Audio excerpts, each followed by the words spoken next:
Our philosophy is number one is that it needs to be functional within the marketplace. Yeah. And so we see a lot of brands that will launch with stuff that is beautiful, worthy of a design award. But we hold ourselves to a much higher level of making sure that it is sales effective in the marketplace. Because if our clients are not successful after the work that we have done together, then we don't have a business. So it's really making sure that you're thinking through a lot of the different principles of creating a brand that is sales effective.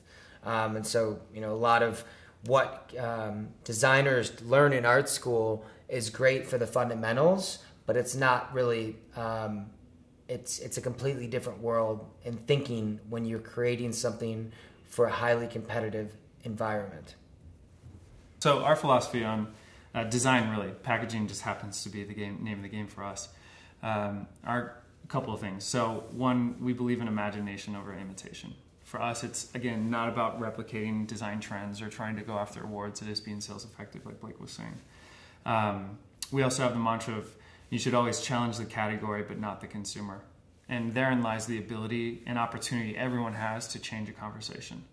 So just to use an example of a client of ours, we're working with Hain Celestial. And so they have a brand, Health Valley, that does a lot of organic soups. So when we delve into the soup category, there's this war of spoon shots and bowls, like who can pack more into a label. For us, there's a conversation that's not being had there. And for Health Valley, it was one about freshness and about being closer to the earth. So how could we start to visualize that and actually change that at shelf? So those are the kinds of things that we do. I think also packaging design is really one of the only forms of competitive design.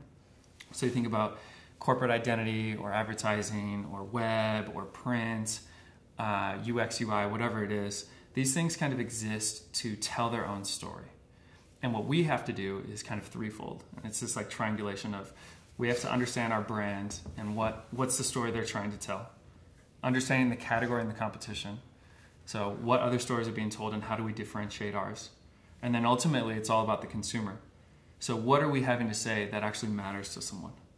And so it's that perfect triangulation and that has to manifest itself visually on shelf.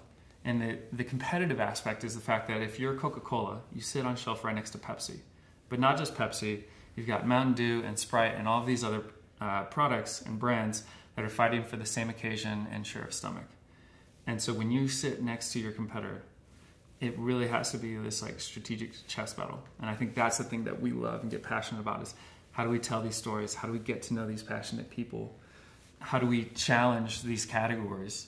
A lot of them older or stodgy, or how do we create a new category, even more difficult? And then how do we matter to someone?